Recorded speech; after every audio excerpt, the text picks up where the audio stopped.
ஸ்ரீகுருப்யோ நமஹ. ஜோதிஷத்துல சூரியன் சந்திரன் அதோட நிக்காது.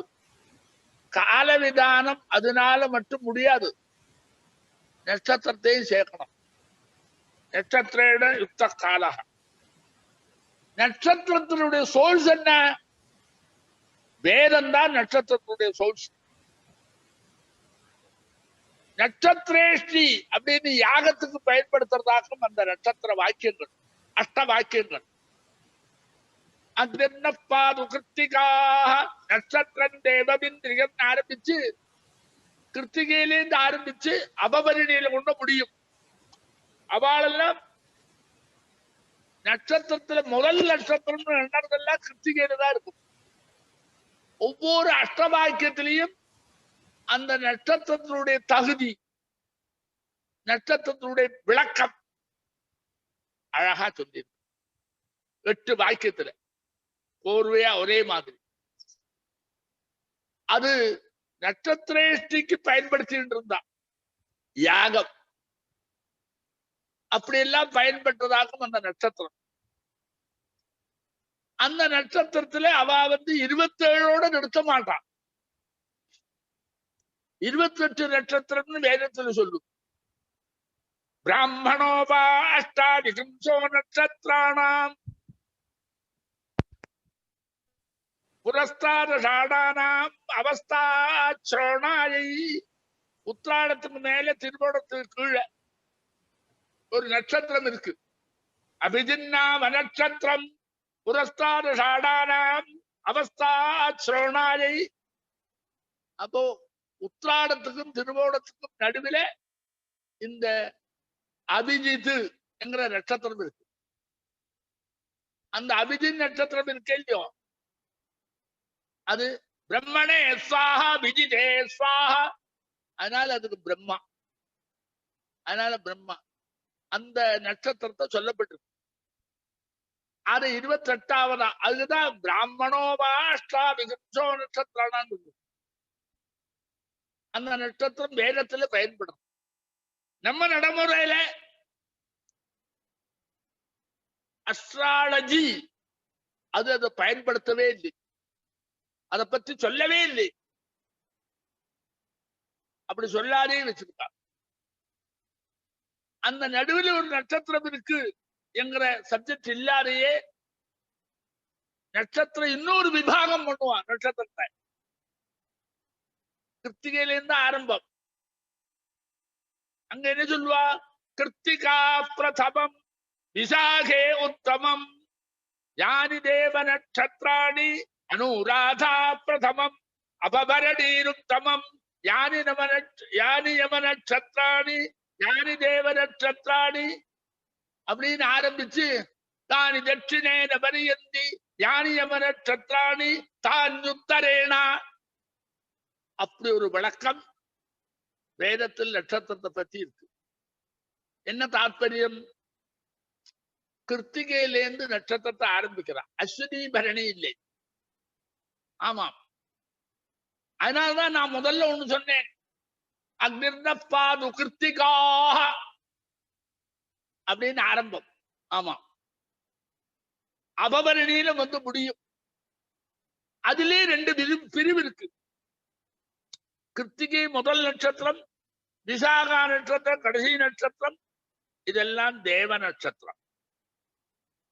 அனுஷம் முதல் நட்சத்திரம், அபபரணி கடைசி நட்சத்திரம். இதெல்லாம் யம நட்சத்திரம். தேவ நட்சத்திரம் தட்சிணம் வழியா வருது. கிருத்திகை அப்படின்னு வளசு பிரதட்சணமா வருது. யம நட்சத்திரம் வடக்கே. தான் உத்தரேனா. இப்படி 2ஆ பிரிச்சிருக்கா. அப்போ அதுக்குள்ளேயே 27 நட்சத்திரத்திலேயும் ஒரு விபாகம் பண்ணியிருக்காவா. தேவ நட்சத்திரம் அதே போல யம நட்சத்திரம் பண்ணியிருக்கா. இப்படி எல்லாம் அந்த நட்சத்திரங்களை பத்தி ஒரு தகவல் இருக்கு. இதுல என்ன வேடிக்கைன்னா, இந்த நட்சத்திரங்கள் இருக்க 27, அந்த 27 நட்சத்திரம் தான் இந்த அஸ்ட்ராலஜியில பயன்படுத்துற நட்சத்திரம். ஆகாசத்துல எக்கச்சக்கமான நட்சத்திரம் இருக்கு, அதெல்லாம் அதுல வராது. அதனால ஆகாசத்துல அப்படி பளிச்சு பளிச்சுன்னு தெரியக்கூடியதான நட்சத்திரங்கள்லாம் இதுல வராது.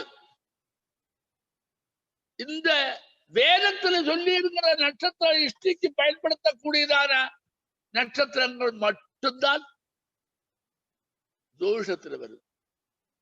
ஆகாசத்துல எத்தனை நட்சத்திரம் இருக்கு?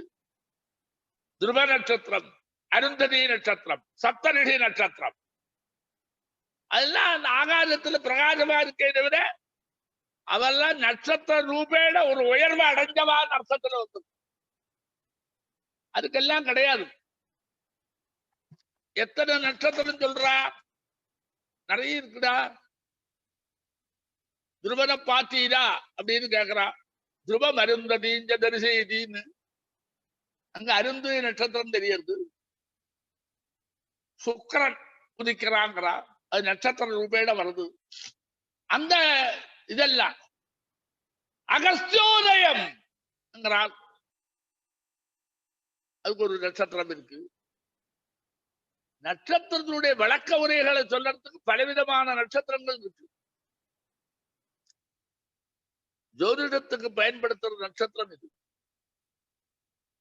வேதத்துல அடிக்கடி தேவாளுக்கும் அசுராளுக்கும் சண்டை வரும். அந்த சண்டையை நிறைய சொல்லுவா.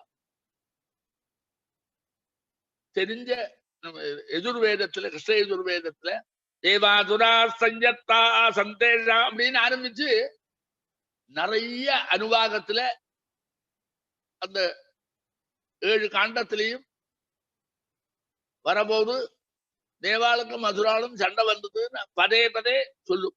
அதுக்கப்புறம் ஒரு சப்ஜெக்டையும் சொல்லும். ஆமா, உதாரணமா சொல்றேன் பாரு.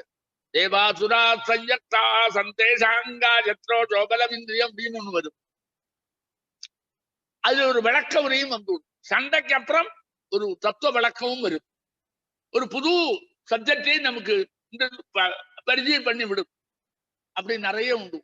அப்ப தேவாளுக்கும் மதுராளுக்கும் சண்டை வருதுன்றதான விவகாரங்கள்லாம் அங்க நிறைய வரும். அந்த மாதிரி தேவாளுக்கும் மதுராளுக்கும் ஒரு சண்டை வந்தது. ஆமா, 2 பேரும் பலிஷ்டால். தேவாளும் பலம் பொருந்தி இருக்கிறவா, அசுராலும் பலம் பொருந்தி இருக்கா. யுத்தம் பண்ண ஆரம்பிச்ச உடனே எங்கேயுமே எந்த கட்சிக்கும் சோர்வு வரலை, தோல்வியும் வரலை. பண்ணிட்டே இருக்கான். தேவாளுக்கு சோர்ந்து போயிடுது. ஏன்னா யுத்தம் பண்ணிக்கிட்டே இருக்கோமே, ஒருத்தரும் ஒரு பட்சமாவது கீழே இறங்குறது வரலையே, அப்படி 2 சமமாவே இருந்துட்டு இருக்க அப்படின்னு இருக்கிற போது ஒரு நாளைக்கு ஒரு தேவன் ஒரு அசுரனை கொண்டுட்டான். சந்தோஷம் தாங்களே. அதை கொண்டாடுறதுக்காக எல்லாருக்கும் உற்சாகம் வந்து இருக்கு. இந்த தேவாளுக்கு அசுராளுக்கு ஒரு வித்தியாசம் என்ன தெரியுமா? தேவாளுக்கு ஒரே ஒரு ஆசாமிக்கு பிறந்த 2 பத்னியில பிறந்தவா இவா. திதி அதிதி. கஷ்யப பிரஜாபதிக்கு திதியில பிறந்தவாள் எல்லாம் தைத்தியா, அதிதியில பிறந்தவாள் எல்லாம் ஆதித்யா. ஆதித்யாள்னா தேவாள். ஆதித்யாரு பபவஸ்வப்னா அமர்த்தியா மிருதாந்ததான் திதி சுக்ர இத்தியாதி திதிசுதாக பூர்வதேவா அசுரத்விஷாக. திதிசுதாக பூர்வதேவாக, தேவாளுக்கு பின்னாடி இருக்கிறவா. அண்ணா அண்ணா இவன் தம்பி, இப்படி எல்லாம் நிறைய விவகாரங்கள். அவ 2 பேருடைய சம்பந்தத்தை சொல்ற இடங்கள்லாம் வேதத்தில் நிறைய வரும். அப்படி வரோது ரொம்ப நாள் யுத்தம் பண்ணிட்டு ஒரு தடவை ஒரு அசுரனை கட் பண்ணி விட்டான் ஒரு நாளைக்கு. தாங்களே சந்தோஷ வாழ்க்கை. அதனால கொண்டாடுறது தோணி கொடுத்த வாழ்க்கை. இந்த தேவாளுக்கு ஜேஷ்டன் அல்வாவன். ஜேஷ்டமேஷாமவதிஷ்மேதி தஜ்ஜேஷ்டக்னி அந்த அசுரனை வதம் பண்ணினால் கேட்டை நட்சத்திரத்தன்னைக்கு அந்த நட்சத்திரம் ஏற்கனவே இருக்கு. தேவாளுக்கு அப்புறம் அந்த நட்சத்திரம் இல்லை. அந்த நட்சத்திரம் நிரந்தரமா ஆகாத பூதத்தில் இருக்க.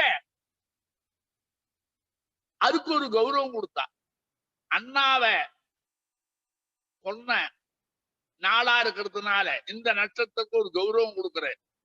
உனக்கு ஜேஷ்டக்னின்னு பேரு, ஜேஷ்டனே கொல்லறவன் கொன்னவன் பேரு அப்படின்னு ஒண்ணு கொடுத்தா. அப்புறம் கொஞ்ச நாளைக்கு மறுபடியும் நடந்தது இது. உடனே அதனுடைய தலைவரை கொண்டு விட்டான். மூலமேஷாம் அவருட்சாமேதி தன்மூல பருகணி. அசுராளுடைய மூலத்தையே பிடிக்கி எடுத்து விட்டே. அதனால அந்த நட்சத்திரத்துக்கு மூலம்னு பேரு.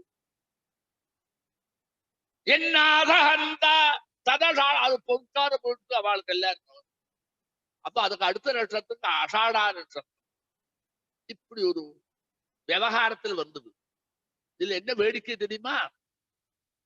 இந்த பகுதி இருக்க அது என்ன சொல்ல வந்ததுன்னா, அவ ரெண்டு பேருடைய பரஸ்பரம் யுத்தத்துல ஒரே ஒரு நாளைக்கு பண்ற போதும் கேட்ட நட்சத்திரத்துல அவன் அண்ணாவை கொண்டு விட்டாங்கிறதுக்காக அந்த நட்சத்திரம் ஏற்கனவே இருக்கு. எஸ்ரா அதுக்கு ஒரு கௌரவத்தை ஏற்றினான். எஸ்ரா ஒரு கௌரவத்தை. வைத்திய இவாள்லாம் என்ன சொல்றா தெரியுமோ? ஜேஷ்டம் கேட்டை ஏற்றதுக்காகாது, ஜேஷ்டனுக்காகாது. மூலம் மூலம் அதுக்கு மாமியாருக்காகாது, மாமனாருக்காகாது.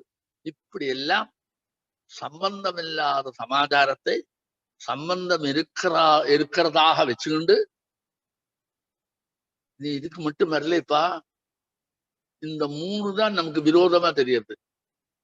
ஜேஷ்டமேவ ஏஷாமவதிஸ்மேதி தஜ்ஜேஷ்டக்னி மூலமேஷாமவருட்சாமேதி தன்மூல பர்ஹணி என்னாசகண்டா ததஷாடாஹ இதஸ்ரோடது தச்சோணா இதஸ்ருணோது தச்சவித்தாஹ யச்சதபபிஜஜ்ஜன் தச்சதபிழகு ரோஷ்டபதேஷூதயச்சந்தா தேவத்யாமரவந்தா அஸ்வைதோரு கிஞ்சதா அபபரணி ஸ்வபாவகன்.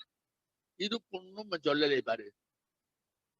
இந்த மூணுக்கு மட்டும் ஊராடத்தோட கழுத்துல நூலாடாது.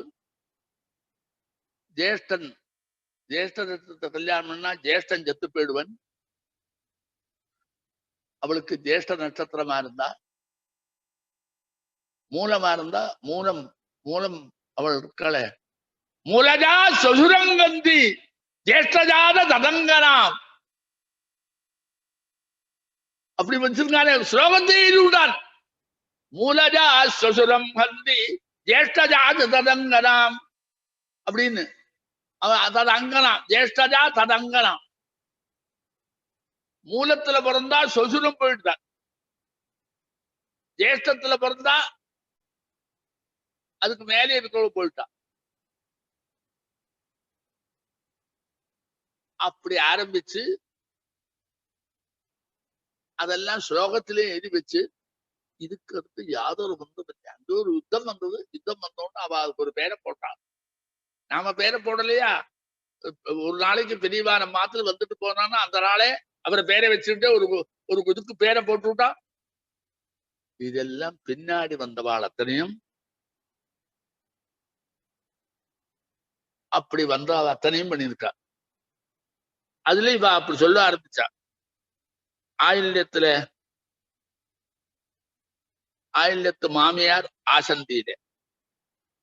ஆசந்தின்னா என்னது? செத்து போறதுக்கும் பிரேதத்தை வயிற்றுன்னு போற ஆசந்தி முத்ரா, அதுல ஆசந்தி.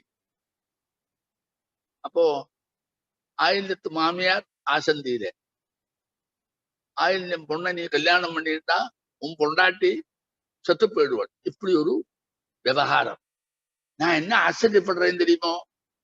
எதுக்கும் சம்பந்தம் இல்லாத ஒரு விஷயத்த சம்பந்தம் இருக்கிறதாக நினைச்சுக்கொண்டு அது அப்படிதான்னு அத்தனை பேரையும் கன்வின்ஸ் பண்றதுங்கிற சாமர்த்தியம் இருக்க ரொம்ப சக்தி. நான் சொல்றேன் பாரு. மூலத்தை கல்யாணம் பண்ணிக்கிறான் ஒரு பிள்ளை. அவளுக்கு மூலம். பண்ணின உடனே அவள் பண்ணிட்டு ஆத்துக்கு வந்த உடனே மூலஜா சொசுரம் ஹந்தி, மாமனார அழிக்கிறதுன்றான். அது சொல்லுற போது மாமியார் மூலையில் ஏற்படும் அப்படின்னா அவளுடைய தாலி அறந்து விட்டு சொல்லுவார். எத்தனை பேர் இதை நம்புறா தெரியுமோ? புத்தி சாமர்த்தியத்தும் இருந்து பாக்கியெல்லாம் நோண்டி நோண்டி எல்லாத்தையும் தூக்கி எறிகிற இந்த புத்தி இந்த மூலத்துல பிறந்திருக்க அந்த பொண்ணு பிறக்கிறதுக்கு முன்னாடியே அந்த மாமனார் பிறந்தாச்சு. அவனுக்கு வயசுதான் ஆயிருக்கு. அவன் பிறக்கிற போதே அவனுடைய ஆயுசு நிர்ணயம் பண்ணப்பட்டாச்சு. ஆமாம், அவன் பிறக்கிற போதே அவனுடைய ஆயுசு நிர்ணயம் பண்ணப்பட்டு கொடுத்துறா. ஆமாம், அவர் என்ன சொல்லுவார்? கர்ப்பத்தில் இருக்கிற போதே சிலதெல்லாம் தீர்மானம் ஆயிடும். இது ஆரு கர்மஜ வித்தஞ்ச வித்யா நிதரமேவத பஞ்சைதாரிஜ சுத்தியந்தே கர்ப்பஸ்தேக தேகினா. அந்த தேகி, அந்த குழந்தை கர்ப்பத்தில் இருக்கிற போத 5 தீர்மானம் ஆயிடுச்சு. யாரும் அதை மாற்ற முடியாது. ஆயு எவ்வளவு ஆயுசுன்னு, கர்ம அவன் என்னெல்லாம் கர்மா பண்ண, என்ன கர்மா எல்லாம் அவனுக்கு வந்து, வித்தம் பொருளாதாரம் எப்படி இருக்கும், வித்யா அறிவு, நிதனம் மறைவு. ஆரு கர்ம ஜவித்தஞ்ச வித்யா நிதனமே வஜ பஞ்சைதாரிஜ துர்ஜந்தே கர்ப்பஸ்த செய்க தேகினா. அப்ப இந்த மாமனாருக்கு அப்பவே தீர்மானம் ஆயிடுத்து. இந்த பொண்ணு ஒரு சம்பந்தமும் இல்லையடா. அது ஒரு வேற குலம் பார கோத்திரம் பார எங்கேதோ வந்திருக்கா. அவளை சின்ன பொண்ணு. அவனை கல்யாணம் பண்ணணும்னா மாமனார் அவுட் ஆச்சுன்னு எப்படி சொல்லுவேன்? எவ்வளவு அஜ்ஞானம்! இது எப்படி வேடிக்கை பாரு. ரத்த சம்பந்தத்தை வச்சுட்டு சொல்லலாம். ரத்த சம்பந்தம் முதல்ல யாருக்கு வருது? அம்படையாருக்கு வருது. அதை விட்டு கொடுத்து, அம்மாவையும் விட்டு கொடுத்து நேர மாமனார்ட்ட போய் அது வரது. இப்படி ஒரு விளக்க உரை சொன்னா எப்படிடா சரியா இருக்கும்? சம்பந்தமே இல்லை. ஏதாவது சம்பந்தம் இருக்கணும். அப்பா பிள்ளையும் சம்பந்தம் இருக்கா, ரத்த சம்பந்தம் இருக்கு. அதனால அப்பாவுக்கு வந்தா பிள்ளைக்கு வருது. இப்ப எல்லாம் சொல்லிட்டு இருக்கேல, அப்பாவுக்கு டயாபிட்டிஸ்னா பிள்ளைக்கு டயாபிட்டிஸ் சொல்றேல, அப்பா கசண்டினா பிள்ளையும் கசண்டி வருது சொல்லிட்டு இருக்கேல. அதுவும் சொட்டைனா இதுவும் சொட்டை. இவளை எங்க இருந்தோ வந்தவள்டா. மாமனாரோடதான் அவளுக்கு ரத்த சம்பந்தம். நேரடி மாமியாரோட மாமனாரோட ரத்த சம்பந்தம் இல்லை. அது எப்படி சொல்லும்? அவன் ஏற்கனவே பிறக்கிற போதே தீர்மானம் ஆயிடுச்சு. இவன் வந்தாலும் வரலையானாலும் அவன் ஒரு நாளைக்கு சாக போறான். இந்த பொண்ணு வந்த உடனே அவளுடைய ஆயுசு இந்த பொண்ணு எப்படி குறைக்கும்? என்ன அதுக்கு பிரமாணம், யுக்தி, உபபக்தி இல்லையே. ஸ்லோகம் எழுதிருக்காளேங்கிறா. ஸ்லோகம் எல்லாரும் எழுதுவாடா. இது ஸ்லோகம் எல்லாரும் எழுதுவா. அதெல்லாம் நம்பப்படாது. எத்தனை இது எல்லாத்தையும் வச்சிருந்தே நம்ம ஊர் ஜோஸ்தால் அத்தனை பேரும் எத்தனை கல்யாணம் போடுது, எத்தனை பேர் கட்டு போறா. இத பயந்துகிட்டு இல்லையா? அவர் சொல்லுவார், மூலஜா சொசுரம் கத்தி வியாழஜாத ததங்கனாம் ஜேஷ்டதா ஹத்தி தஜ்ஜேஷ்டம் தேவனத்து துதைவஜா. என்னமா அனலைஸ் பண்ணி சொல்றான் இந்த ஸ்லோகத்தை? மூலஜா மூலத்துல பிறந்தவர், சொசுரம் ஹந்தி வியாழஜா ஆயுள்யத்துல, தது அங்கனாம் அம்மாவை அடிக்கிறது, மாமியார, ஜேஷ்டஜா அவனுடைய ஆம்படையாருடைய அண்ணாவை அடிக்கிறது, ஹந்தி தஜ்ஜேஷ்டம். விசாகத்துல பிறந்தா அவன் தம்பி அடிக்கிறது. என்னடா இது? என்ன சம்பந்தம்? இதெல்லாம் சொல்லி அது ஸ்லோகத்திலே ஏற்றி அந்த வேதம் அந்த அஸ்ட்ராலஜி சொல்றவாள்லாம் கூட இதெல்லாம் ஏத்துக்கிட்டு சொல்றா. எப்படி இருக்க முடியும்? அதனால அனலைஸ் பண்ணி இந்த ஸ்லோகம் எது இட்டு கட்டினது, எது ஒத்து வரும் அப்படின்னு நம்ம தெரிஞ்சுக்க வேண்டாமோ? இப்படி எல்லாம் சொல்லி அதுக்கு தமிழ்ல வந்தா வேற ஏதோ விளக்க உரையை கொடுத்து அதை ஆமான்னு சொல்லி வைக்கிறதுக்கு எத்தனை பேருக்கு பிரியண்டா? இப்படி எல்லாம் சிலது வருது. அதனால இந்த மாதிரி சில விஷயங்கள் ஒரு கேவல ஒரு நட்சத்திரமே ஒரு குறிப்பிட்ட பலத்தை கொடுக்கறதுக்கு சமர்த்தம் அல்ல. ஒரு நட்சத்திரமே முழு பலன் அது கொடுக்காதப்பா. சூரியன், சந்திரன், அத்தனை கிரகங்கள், நட்சத்திரம் எல்லாம் சேர்ந்துதான் வரணும். ஒண்ணு நினைச்சிருக்கோ நீ? நட்சத்திரத்துக்கு எங்க பயன்படுத்துற என்ற ஜோசத்துல அவனுக்கு வரக்கூடிய தசாகாலத்தை சொல்லிட்டு அது போயிடும். அது முதல் திசை எது, ரெண்டாவது திசை எது, மூணாவது திசை எது சொல்றதுக்காக மட்டுமே அந்த வேலையை தவிர அதுக்கப்புறம் நட்சத்திரங்க விஷயமே இல்லை. அவனை கொண்டு போய் ஒரு முழு பலனை பிறந்த உடனே அந்த பலம் வந்து அப்படி எல்லாம் இல்லை. நீ ஒண்ணு கவனிச்சு பாரு. மூல நட்சத்திரத்துக்கு அஷ்டவாக்கியத்துல பலன் சொல்லும். மூலம் பிரஜாம் வீரவதீம் விதேயா. அந்த பிரஜை வீரவத்தோட இருக்கணும் தான் சொல்றான். பராச்சே பராஜா அப்படின்னு ஆரம்பிச்சு அதாவது அந்த அஷ்டவாக்கியத்துல என்னுடைய பெருமையை சொல்றதுப்பா. அவன் மாமியார தொலைச்சூடும் சொல்லலே இதுல சொல்லிட்டே வரேன் பாரு. மூலம் பிரஜாம் வீரவதீம் விதேயா பராச்சே ராஜா கோபன் அப்படின்னு ஆரம்பிச்சு ஒவ்வொன்றையும் 8 வாக்கியத்துல அந்த கிரகங்களுடைய அந்த நட்சத்திரத்தினுடைய பெருமையை சொல்லி அங்க அந்த நட்சத்திரனுடைய பெருமையை சொல்லி அது வேணா நீ எனக்கு வரதுன்னு சொன்னா வேணும்னு சொல்லி ஒத்துக்கலாம். அங்க சொசுருவோ ஒண்ணும் இல்லை. தேவரந்து துஜெய்வஜா விசாகா நட்சத்திரத்துல போனா தம்பிக்கு ஆகாது. எதுக்கு சொல்றேன்னா தம்பி இல்லையேன்னு வச்சுக்கோங்க, அவன் என்ன சொல்லுவான் தெரியுமோ? தம்பி இல்லை அதனால பண்ணிக்கலாம். அப்ப விசாகா நட்சத்திரம்னா தம்பி ஒருத்தர் இருந்தா ஆகாதுன்னா அந்த தம்பி இல்லைன்னா பொண்ணை கொடுக்கறது, அண்ணா இல்லைன்னா பொண்ணை கொடுக்கறது. இப்படி எல்லாம் நியாயமான விவாகத்தை எல்லாம் திருப்பி விட்டு தேவையில்லாத விஷயங்கள் எல்லாம் சொல்லிட்டு இத்தனைக்கும் அதுல ஒண்ணுமே இல்லை. அதனாலதான் சொன்னேன் அஸ்ட்ரானமிங்கிறது கரெக்ட்.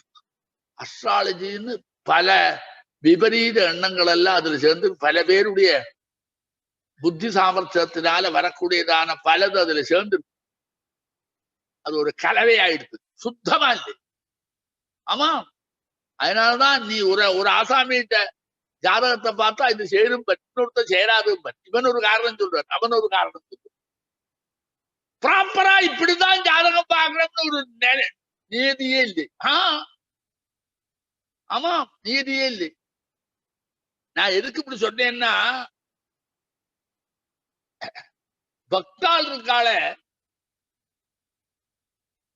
பெரியவாளுடைய பக்தாள், அவனுக்கு ஒரு சந்தர்ப்பம் பெரியவாளுடைய ஜாதகத்தை அல்லேஸ் பண்ணி அது வசதியா இருக்குன்னு சொல்லணும் தோணுது. ஆமா, அவன் பக்தன், அவன் ஏதோ ஜாதகம் எங்கேயோ படிச்சிருக்கான். அவன் என்ன சொல்றான்? பெரியவாளுடைய நட்சத்திரம் அனுஷ நட்சத்திரம்.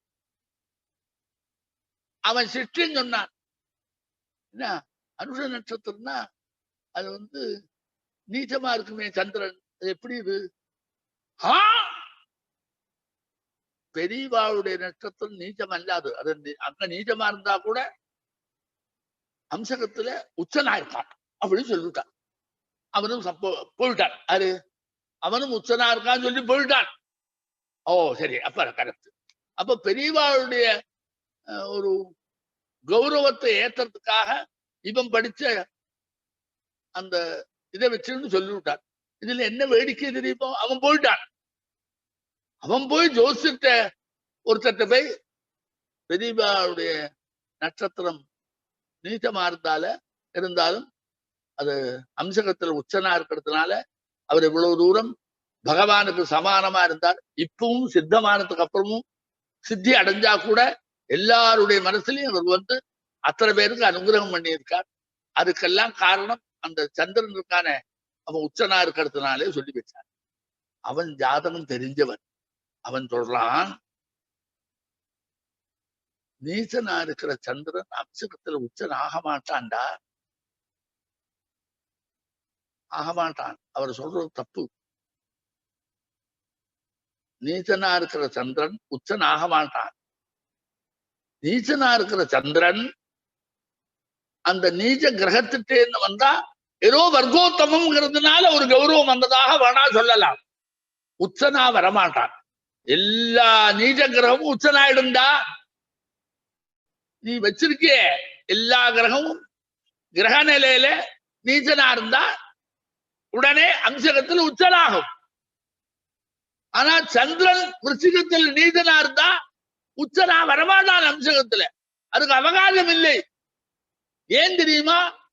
அங்க ரெண்டும் எதிரும் புதிருமா ரெண்டு கிரகங்கள் உச்ச நீச்ச பாவத்தை அடையுண்டா.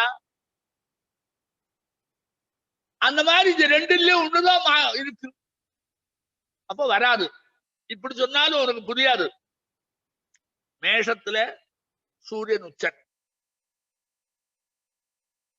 அம்சகத்துல ஏழாவது ராசி வந்தா அவன் நீச்சன் ஆயிடுவன். அதே மாதிரி துலாத்துல சந்திரன் உச்சன், ஏழாவது ராசி வந்தா அதில் நீச்சன் ஆயிடுவன். மேஷத்துல துலாத்துல சூரியன் நீச்சனா இருந்தா அம்சகம் வரும்போது அவன் உச்சனாயிடுவன். ஏன்னா துலாத்திலேருந்து ஆரம்பம் இருக்கிறதுக்கு அவகாசம் உண்டு. சனி மேஷத்துல நீச்சனா இருந்தா அவன் உச்சனாயிடுவன். ஏன்னா அவன் பிரதட்சணமா வரவும் துலாத்தில் வந்து விடுவன் அம்சகத்துல. செவ்வாய் நீச்சனா இருக்கான் கடகத்துல. ஆனா அதுல இருந்து சொல்லும் போது உச்சனாயிடுவன் அம்சகத்துல. அவன் 7ல வந்து இருப்பான். புதன் நீச்சனா இருப்பன் மீனத்துல. அவன் உச்சனாயிடுவன். ஆமா. அப்ப அவளுக்கெல்லாம் நீச்சனா இருக்கிறது அம்சகத்துல இருந்தா உச்சனாயிடும். சந்திரன் உச்சன் எதுல? ரிஷபத்துல. ரிஷபத்துல உச்சனா இருப்பன். அப்போ நீச்சனா இருக்கிறது இதுல அனுராதா நட்சத்திரம்.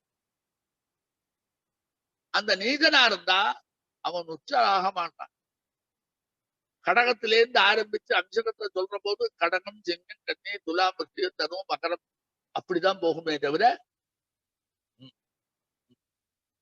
ரிஷப ராசியில வரவே மாட்டான்.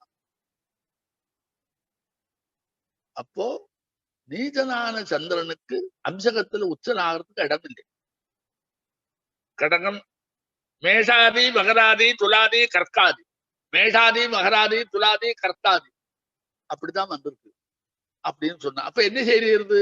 சில சமயத்துல நம்ம அறியாமலேயே உன்னை உசத்தி சொல்லணும்னு சொல்லும் போதும் எதையும் கவனிக்காமலேயே உசத்தி சொல்றதும் வந்திருக்க படிச்ச வாழ்க்கையே. அதனால என்ன வேணும்? எல்லாத்தையும் ஆழமா படிச்சுட்டு வந்தா தான் சொல்லலாம். ஒரு உதாரணம் சொல்றேன் பாரு. அவ எப்படி வச்சிருக்கா தெரியுமோ? சூரியன் சந்திரன் 2 பேரும் கிரக நாயகா. அதனால சூரியனை சிம்மத்துக்கு அதிபதியா வச்சிருக்கா, சந்திரனை கடகத்துக்கு அதிபதியா வச்சிருக்கா. சொற்சேத்திரன் அந்த கடக சூரியனுக்கு பின்னாடி பாக்கி 5 கிரகத்தை கொடுத்துருக்கான். சந்திரனுக்கு பின்னாடி அதே 5 கிரகத்தை கொடுத்துருக்கான். சூரியன் ஆத்மா, சந்திரன் மனசு, அந்த 5 இந்திரியங்கள். அப்ப இந்திரியங்கள் ஆத்மாவோடையும் மனதோடையும் சம்பந்தப்பட்டிருக்கு. அப்ப 2 பக்கமும் வச்சிருக்கான். அதனாலதான் வர்த்துளாகாரமா இருக்கக்கூடிய அந்த வர்த்துளத்துல ஆரம்பம் எது? ரிஷபமும் கடகமும் சிம்மமும். சூரியனுக்கு பின்னாடி கன்னியில புதலை கொடுத்தான். சந்திரனுக்கு பின்னாடி மிதுனத்துல புதலை கொடுத்தான். அதுக்கப்புறம் இங்க சுக்கிரன், அங்கேயும் சுக்கிரன், அப்படி கடைசியில வர்றது இங்க சனியில முடிகிறது, அங்கேயும் சனியில முடியாது. அதனாலதான் சனி மகரம் ரெண்டுலயும் மகரத்துக்கு மட்டும் கும்பத்துக்கும் ரெண்டுக்கும் சனி வந்தது. இப்படி எல்லாம் அவ ஒரு அமைப்பு தெரிஞ்சுட்டு இருக்கா. அதெல்லாம் நாம தெரிஞ்சுட்டு வரணும். நீ ஒண்ணு கவனிச்சு பாரு, 12 ராஜி இருக்கே இல்லையோ, 9 கிரகங்கள் இல்லையா, அதை எடுத்து கொடுத்தா ஆளுக்கு ஒரு கிரகமா கொடுக்கப்படாதா? இல்லையே. சூரியன் ஒரு கிரகத்துக்கு கொடுக்குறான், அவன் ராஜா. சந்திரன் ஒரு ராஜா, அவனுக்கு ஒரு கிரகம் தான் கொடுத்துருக்கான். பாக்கி எல்லாம் 5க்கு 2 கிரகம் கொடுக்குறான். ராவுக்கு எதுவும் கிரகமே இல்லை. என்னடா இன்னும் மிச்சம் இருக்கு, அவளுக்கு கொடுக்கப்பாடா, கொடுக்கல. ஏன் சூரியன் ஒண்ணு, ஆத்மா ஒண்ணுதான்டா. ஏன் சந்திரன் ஒண்ணு, மனசு ஒண்ணுதான். 2 மனசு எப்படிடா வரும்? அவன் ஆத்மகாரகன், இவன் மனசு காரகன். இந்திரியங்கள் 2 இருக்கேடா. அப்ப அவளெல்லாம் அந்த ஒரு சரீரமா ஒரு ராஜி புருஷனா வைக்கிற போதும் அந்த ராஜி புருஷனுடைய ஆத்மா, ராஜி புருஷனுடைய மனசு, ராஜி புருஷனுடைய இந்திரியங்கள் அப்படியெல்லாம் வச்சுதான் அதை சொல்றான். அந்த மாதிரி அந்த அஸ்ட்ராலஜி படிச்சா கூட அதெல்லாம் வச்சுட்டு வரணும். அதனால நட்சத்திரங்களை ஏன் அப்படி வச்சார்? இந்த சக்கரத்துக்கே ஒரு சம்பத்சரம், ஒரு வருஷம். ஆகாசத்துல சுத்திக்கிட்டே இருக்கக்கூடியதான எல்லா கிரகங்களும் எப்படி சுத்துறது? நட்சத்திரம் என்கிற பாதையில சுத்துறது. ஒவ்வொரு நட்சத்திரத்தையும் தாண்டி தாண்டி தான் அத்தனை கிரகமும் போகும். ஆமா. அப்ப எல்லா கிரகத்துக்கும் நட்சத்திரத்துடைய தொடர்பு இருந்துகிட்டே இருக்கும். நட்சத்திரத்தோட சம்பந்தப்பட்டுதான் கிரகம் நமக்கு பலத்தை கொடுக்கும். அப்புறம் தனியினடா நட்சத்திரம் பலம் கொடுக்கிறது? அந்த நட்சத்திரத்தை பொறுத்து விட்டா அப்படி வந்து எப்படி வரும்? எல்லா கிரகங்களும் நட்சத்திரத்துல சாரம். அப்ப நட்சத்திர சம்பந்தம் சகல கிரகங்களுக்கும் வந்துகிட்டே இருக்கு. அதுதான் ரோடு, பாதை, போற வழி அதுதான். அதனால்தான் கிரகம் சரிக்கிறது சொல்றான். இப்படி எல்லாம் அதனுடைய விஷயங்களை சொல்ற எடுத்துருந்து நீ ஆன்லைன் பண்ணி பார்த்தேன்னா இந்த 2 நட்டானா இருக்கக்கூடியதெல்லாம் அது இருக்குன்னு சொல்லி அதை சரி பண்றதுக்கு கஷ்டப்பட்டு அதுக்கு என்னெல்லாமோ செப்பக்கட்டு கட்டி அதெல்லாம் ஆமான்னு சொல்லி எத்தனை கஷ்டப்படுறான். அவன் தான் இந்த 5ம் பிறக்கிறோரே வந்தாச்சுன்னு ஒரு ஸ்லோகம் இருக்க, அது இல்லைன்னு எப்படி சொல்லுவேன்? சம்பந்தம் இல்லாத ஒருத்தருடைய பலம் இன்னொருத்தருக்கு எப்படி சொல்லுவேன்? எங்கோ இருக்கிற ஒரு பொண்ணு பிள்ளைய கல்யாணம் பண்ணிட்டா சொன்ன உடனே அவள் ஆத்துக்கு வந்த உடனே நேரடியா அவள் இவருடைய ஆயுசை குறைக்கிறான். எப்படிதான் முடியும்? ஒருத்தருடைய ஆயுசை இன்னொருத்தர் குறைக்க முடியுமா? இதெல்லாம் நாம அந்த சாஸ்திரத்தை அன்லைன் பண்ணி பார்த்து போக்கெல்லாம் பார்த்தா நீ இதை நம்ப மாட்டேன். அதனால பலவிதமான விஷயங்கள் நிறைய மாலின்யம் கலந்து அடிச்சு அதை எல்லாத்தையும் நிர்பலமா இருக்கிறதாக பிராபகண்டா பண்ணி என்னெல்லாம் ஆரெல்லாம் சொன்னாலும் அதெல்லாம் அதில் உள்ள நுழைக்கிறதுனாலதான் அந்த அஸ்ட்ராலஜி இருக்க அது நம்பிக்கை இல்லாத ஆயிடுச்சு. நியாயமா அஸ்ட்ராலஜியை கடைசி வரைக்கும் படிச்சு பார்த்து சாஸ்திரியமா இருந்தா என்னெல்லாம் வேணும் ஒரு விஷயம் சொல்றதுக்கு? ஒண்ணு பிரமாணம், இன்னொன்னு யுக்தி, இன்னொன்னு உபபத்தி. இந்த 3 இருந்தா தான் நிற்கும். அவர் என்ன செய்யறார்? ஒவ்வொன்றுக்கும் தனித்தனியா வச்சிருக்கார் அவர். எப்போ ஆயுர்தாயம் எடுத்து என்னவா அனலிசி இருக்காவா? அது ஒண்ணும் இல்லாமலேயே கண்டகசனி அவனை கொண்டு போயிடும் அப்படி எல்லாம் சொல்றோமே. ஒரு வேகா ஒரு பலன் நிறைய படிச்சவனு சொல்றான். அப்ப அதுல எப்படி வளர்ந்துருக்கு தெரியுமோ? அதுல எல்லாருக்கும் நம்பிக்கை இருக்கு. ஜோசியத்துல அவன் என்ன சொன்னாலும் நம்பிக்கை இருக்கு. வேற ஒரு சப்ஜெக்ட பத்தி அனலைஸ் பண்ணா கூட 1000 கேள்வி கேட்டு குடிப்போம். இவன் சொன்ன உடனே பயந்துகிட்டு அவன் சொன்னதை எல்லாம் ஏற்றுப்போம். அதனால அஸ்ட்ராலஜி சொன்னா கூட அந்த அஸ்ட்ராலஜ சொல்லி இருக்கிற கிரந்தங்களை வச்சு நிறைய கிரந்தம் எழுதி. அது எல்லாத்தையும் நன்னா படிச்சு வேதத்திலே இருக்கக்கூடிய அந்த நட்சத்திரங்களுடைய தரத்தை படிச்சு, அந்த நட்சத்திரத்துடைய தரம் என்ன, அதனுடைய சுபாவம் என்ன, அது என்ன செய்யும், அது என்னெல்லாம் சௌகரியம் கொடுக்கறது, எல்லாம் அர்த்தவத்தா படிச்சுட்டு இருந்தா இந்த ரெண்டும் கட்டானா நடுவில் சேர்க்கிறா பாரு, அதுல இருந்தெல்லாம் நீ தப்பிக்கலாம். இல்லைன்னா நீ அது பின்னாடி போய் அவா சொல்ற மாதிரி நீ ஜால்ரா போட்டு அதுதான் ரைட்டுன்னு உன்னுடைய தரத்தை நீ கீழே இறக்கணும். ஆமாம், எத்தனை கல்யாணம் நிற்கிறது. அதனாலதான் அது நேர வேதத்தோட சம்பந்தப்பட்டது அல்ல, அது ரிஷீஸ்வரால் நேர சம்பந்தப்பட்டதே அல்ல. பழைய காலத்துல கல்யாணம் பண்ற போது அந்த குறிப்பிட்ட ஜாதகத்தை எல்லாம் பார்த்து கொடையிற வழக்கமே இருக்குது. ஆமா, இந்த ஜாதகத்தை ரொம்ப பெருசாக்கி அது என்னெல்லாம் நாம சொல்றோம். ஒருத்தன் ரொம்ப வசத்தியா இருந்தா அவன் ஜாதகத்தை வச்சு இந்த வசத்தியா தெரிஞ்சதுக்கு அப்புறம் அதுல இடம் இருக்குங்கிறோம். காசை வச்சுக்கிண்டு ரிசல்ட்டை தேடணும்டா, ரிசல்ட்டை வச்சுக்கிட்டு காசை ஒட்ட வைக்கப்படாது. மோடி வந்த உடனே அந்த ஜோதிடத்தை என்னெல்லாம் அளக்கிறான். வேற எவனோ தோத்து போயிட்டான்னா அவன் ஜாதகத்தை அப்ப அளக்கிறான். அது தகுந்த மாதிரி பலத்தை வச்சுக்கொண்டு பண்றான். ஜனங்களுக்கு அது தெரியாததுனால எல்லாம் ஏமாறும். அதுக்கு முன்னாடி என்னாச்சு? அதனால அப்படி நாம வரப்படாது. காரிய காரண பாவம், காரணத்தை வச்சுட்டு காரியத்தை தேடணும், காரியத்தை வச்சுட்டு காரணத்தை தேடப்படாது. நாம ஜோசியத்தில் மட்டும் அப்படி இல்லை. ஒருத்தன் திடீர்னு பெரியவர்கள் ஆயிட்டான்னா அந்த ஜாதத்தை கொண்டு வந்து ஆஹா பெரியவர்கள் ஆயிட்டார்.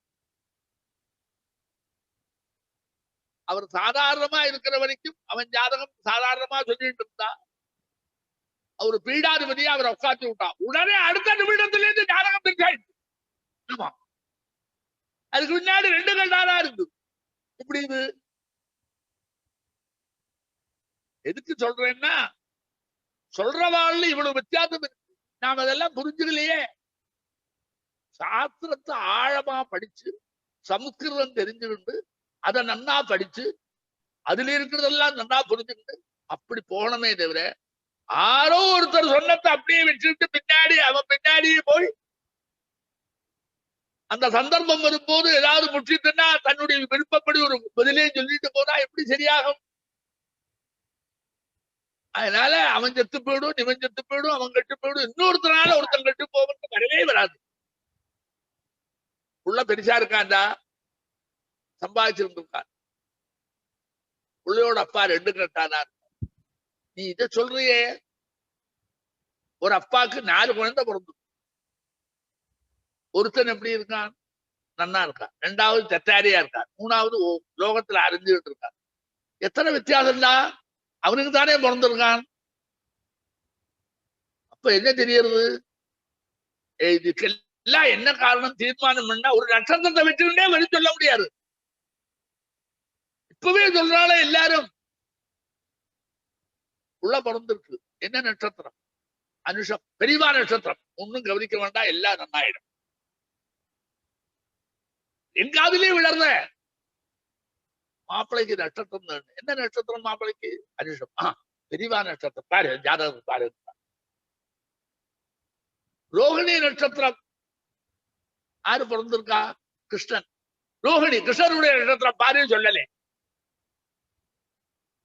ராமர் புனர்வசு நட்சத்திரம் சொல்லலே. இந்த அழகுல அந்த 2 நட்சத்திரம், ரோஹிணி நட்சத்திரம் சந்திரன் உச்சனா இருப்பன், புனர்வசு நட்சத்திரம் சொற்சேத்திரனா இருப்பன். ஒன்னும் பழம் இல்லாதே போயிடுச்சு. ஆமா, அது 2 லாய்க்கு இல்லாத போயிடுச்சு. அவெல்லாம் கஷ்டப்பட்டாளா? கிருஷ்ணன் ரொம்ப கஷ்டப்பட்டான். கம்சல எல்லாம் வதம் பண்ணி ஒரு பிரயோஜனம் படலை. ராமர் சீதையை பறி கொடுத்து திண்டாடி தெருவில் இருந்தார். அந்த நட்சத்திரம் எல்லாம் பிறந்தா ஒண்ணும் கிடைக்காது, அருட நட்சத்திரம் பிறந்தாதான் உண்டு. எத்தனை பேர் என்னெல்லாம் விளக்கம் சொல்றா? எல்லாரும் எல்லாம் நம்ம ஏத்துக்க முடியல. ஏன்னா வேதமோ சாஸ்திரமோ அதுல விளக்க உரைகளோ எல்லாத்தையும் பார்த்தா ஒரு பாயிண்ட் அந்த பலத்தை கொடுக்காது, ஒரு கிரகம் அவனுக்கு பலத்தை கொடுக்காது, ஒரு நட்சத்திரம் ஒரு பலன் கொடுக்காது. நட்சத்திரத்துடைய சம்பந்தத்தை எப்படி வச்சிருக்கார்? எந்த நட்சத்திரத்தை நீ குழந்தையோ அந்த நட்சத்திரத்துக்கு நீ ஆரம்பத்துல திசை எது வரப்போகுது இந்த 9 கிரகத்துல என்கிறத அடையாளப்படுத்துறதுக்கு மட்டும்தான் நட்சத்திரத்துடைய பலம். அல்லாத நட்சத்திரத்துக்கு தனி பலனே வராது.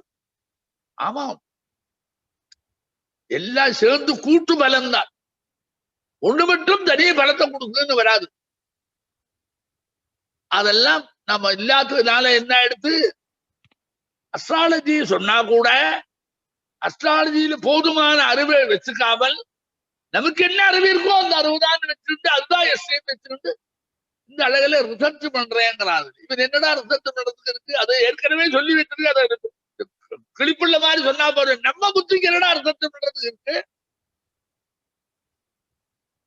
நம்ம புத்தி என்ன ரிசர்ச் பண்ணும்? அனுபவத்துல வந்ததெல்லாம் அது கேட்க முடியாது. அப்ப இதெல்லாம் என்ன ஆகுது? அதை கையாளுறவா நிறைய இருக்கிறதுனால போதுமான அளவு அதுல நல்ல ஞானம் வந்து கையாண்டா அது நமக்கு எடுத்துக்கலாம். அந்த மாதிரி இருக்கிறவெல்லாம் குறைஞ்சே வந்து எல்லா பாஷையிலையும் கலந்ததுனால டிரான்ஸ்லேஷன் பண்ற போது டிரான்ஸ்லேஷன் பண்றவங்களுடைய உத்தேசம் பண்ணி அப்படி மாறி விடும். அதனால என்ன வேணும்? அந்த புஸ்தகங்களை ஆறாறு வராமியர் எழுதியிருக்காருன்னா அவர் ரெண்டு எழுதியிருக்கார். வராமியர் அஸ்ட்ரானமியிலே ஒரு புஸ்தகம், அஸ்ட்ராலஜியிலே ஒரு புஸ்தகம் எழுதியிருக்கார். வராமனுடைய பிருகஜாதகம் இருக்கு, எடுத்து படிச்சு பாரு. இந்த 2 கட்டானே இது இருக்காது. எங்க நம்ம படிக்கிறோம்? ஒரு டிரான்ஸ்லேட் வச்சுக்கிறோம், இங்கிலீஷ் டிரான்ஸ்லேட் வச்சுக்கிறோம், நான் போட்டு நாங்க சொல்லி விடுவோம். நாங்க அத்தனை பேரும் விலத்து போயிடுவோம். அதாவது அஸ்ட்ரானமியிலே ஒரு புத்தகம் எழுதியிருக்கார், அஸ்ட்ராலஜியிலே ஒரு புத்தகம் எழுதியிருக்கார். பிருகத் சம்ஹிதா அஸ்ட்ரானமி, பிருகத் ஜாதகம் அஸ்ட்ராலஜி. அத நீ பார்த்தேன்னா உனக்கு அழகா புரியும். அதனால நிறைய அதுல நாம தெரிஞ்சுக்கிட்டு செய்ய வேண்டிய காரியம் ஜோதிஷத்துல அப்படி ஒன்றும் சுலபமா பண்ணிவிட முடியாது. நிறைய சப்ஜெக்ட் இருக்கு. குரு உபதேச பூர்வமா அதை நாம கத்துக்கணும். அதனால ஏதோ டிரான்ஸ்லேட்ல பார்த்தா தெரியாது. குரு உபதேச பூர்வமா தான் அதை கத்துக்கணும். குரு தான் அந்த விளக்கத்தை சொல்லணும். அப்படி கத்துக்கிட்டு பழைய காலத்துல எல்லாரும் இருந்தா அதுக்கப்புறம் எல்லா இடத்துலயும் புஸ்தகத்துல போட ஆரம்பிச்சோம்னு அவாவா தெரிஞ்சுட்டு விட்டா.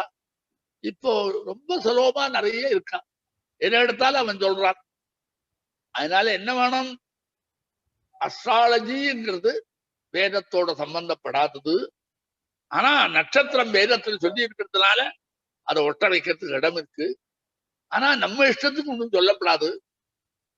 அதுக்கப்புறம் அந்த வராபியருடைய பிருகத் சம்ஹிதை, பிருகத் ஜாதகம் இது எல்லாத்தையும் நீ அனலைஸ் பண்ணி பார்த்தேன்னா இதனுடைய வழி எப்படி எப்படி தெரிஞ்சுக்கணும், எப்படி நாம தெரிஞ்சுக்கணும் என்கிறதுக்கெல்லாம் குரு முகேன வேதம் படிக்கிற மாதிரி படிச்சு அதுல எப்படி இருக்கணும்? உன் மனசு சரியான நிலையில மனசுல வாசனை இல்லாமல் நிஷ்பட்சபாதமா அதனுடைய அர்த்தத்தை புரிஞ்சுட்டு வழக்கினா தான் வரும், சாமான்யமா வராது. அதனால எல்லாருக்கும் ஜோதிஷம் வந்து சொல்ல முடியாது, படிச்சவாளுக்கு மட்டும்தான் வரும். அது ரொம்ப கஷ்டப்பட்டு படிக்கலாம். குரு நீ சொல்லிக் கொடுக்குற மாதிரி சமஸ்கிருதத்துல இல்லை, சமஸ்கிருதம் நாம படிக்கவும் இல்லை. சமஸ்கிருதத்துல இல்ல அந்த சமஸ்கிருத வார்த்தைக்கு வரக்கூடிய அர்த்தங்கள் ஆழமா இருக்குண்டா. ஒரு சப்தத்தை போட்டுவிட்டா அப்படி இருக்கும். எத்தனை தனி சப்தம், பாரிபாஷிக சப்தத்தை சொல்லுவார் நிறைய. அப்ப நிறைய படிக்கணும். அதனால நட்சத்திரத்தையும் சேர்த்து, சந்திரனையும் சேர்த்து, சூரியனையும் சேர்த்து, அப்படிதான் அந்த 3னுடைய தொடர்புல தான் இந்த ஜோதிஷம் வருது. அந்த ஜோதிஷம் எப்படி வருது? அஸ்ட்ரானமின்னு ஒரு போர்ஷன், அஸ்ட்ராலஜின்னு ஒரு போர்ஷன்.